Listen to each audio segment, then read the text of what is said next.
Joyeux Noël à chacune et chacun de vous cette année pour vous présenter nos vœux en cette année de la vie consacrée déclarée par notre pape François. Nous avons choisi d'approcher quelques religieuses et un religieux afin de leur demander pour eux, Noël, c'est quoi? Alors je vous laisse découvrir, c'est notre façon de vous souhaiter un joyeux Noël cette année. Pour moi, le mystère de Noël, je crois que c'est chaque année un peu davantage la fête de la fraternité universelle. Chaque année, je suis frappée par ce mystère où Dieu prend la nature humaine. Dieu devient l'un de nous, il se fait petit enfant et il cherche des bras pour qu'il l'aide à grandir. Et j'étais particulièrement frappée par cela lors de mon premier Noël en Afrique. C'était il y a une douzaine d'années. En Afrique, il n'y avait pas nos repères d'ici, il n'y avait pas de sapin, il n'y avait pas de bougies, il n'y avait pas de guirlandes, il n'y avait pas de cannelle. Mais il y avait ces gens qui célébraient Noël. Et je me suis dit, mais c'est magnifique que sur la terre entière, on puisse célébrer ce Dieu qui prend nature humaine, qui vient chez nous, qui se fait tout petit, qui redonne une dignité infinie à notre nature humaine qui a été blessée et qui nous aide à grandir parce que nous l'aidons à grandir en nous et autour de nous.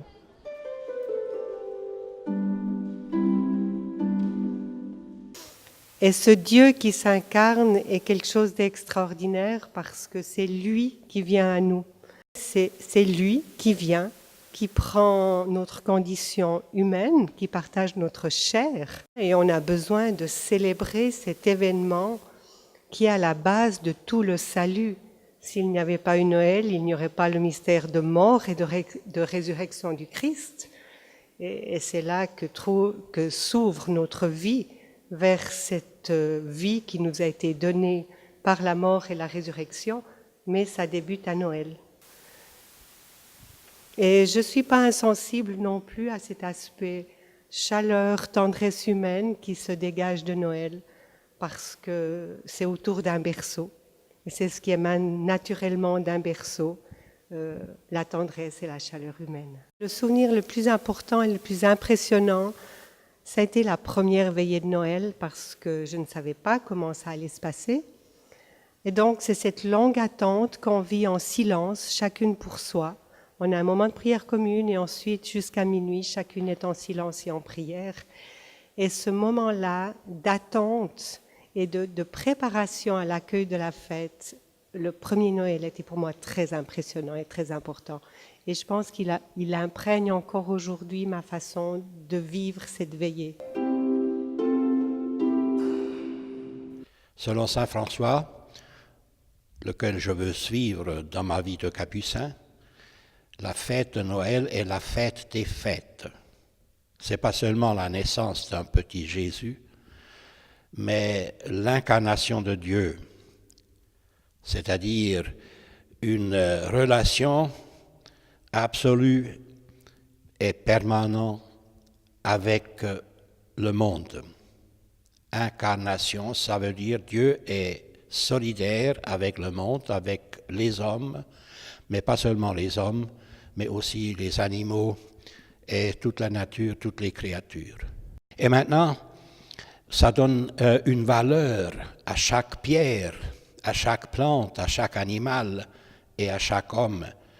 Si le pape parle d'une dignité transcendante de l'homme, je voudrais l'élargir et parler de la dignité de la création transcendante, une dignité transcendante de chaque créature.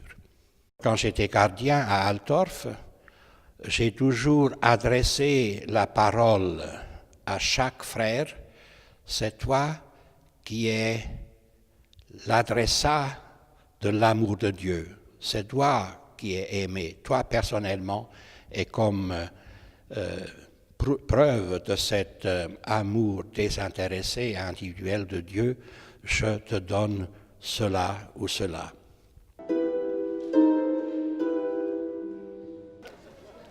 Eh bien, pour moi, je crois d'abord que c'est un grand don de Dieu à l'humanité.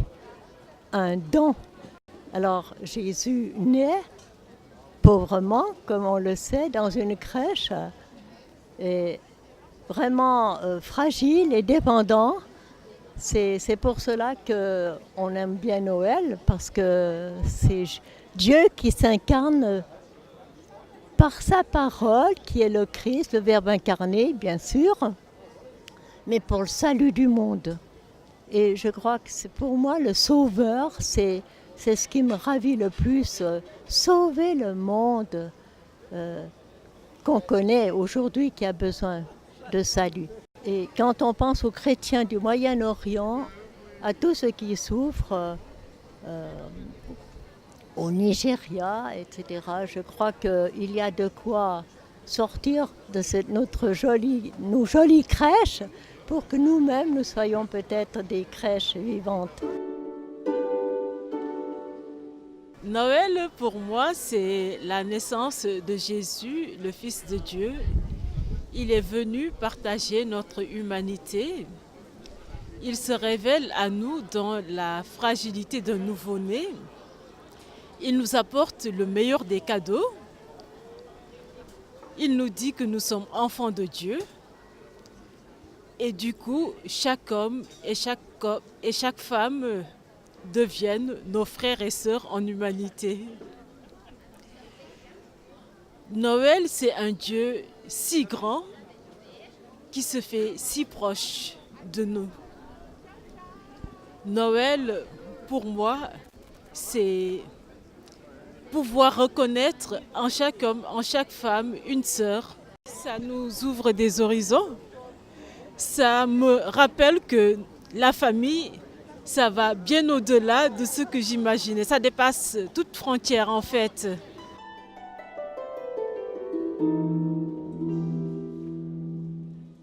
Merci à ces trois religieuses et à ce religieux pour leur témoignage de Noël. Je suis impressionné de constater la convergence de leurs témoignages et de leurs messages.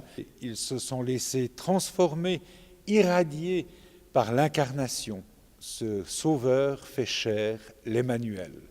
Alors mes vœux, à moi, je les puise encore chez le pape François, qui écrit dans son exhortation Evangelii Gaudium cette phrase magnifique « Marie est celle qui s'est transformée une grotte d'animaux en maison de Dieu, avec de pauvres langes et une montagne de tendresse. » Alors mes vœux cette année, c'est que chacune et chacun, nous sachions transformer nos grottes intérieures, transformer les grottes de ceux et celles qui nous entourent, transformer les grottes du monde en maison de Dieu, et que nous le fassions avec une montagne de tendresse.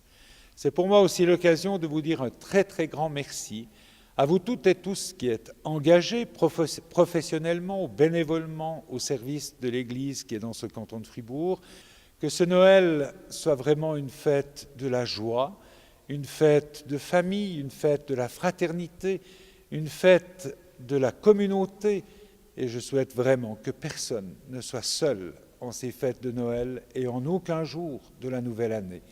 Merci du fond du cœur et bonne fête à chacune et chacun de vous.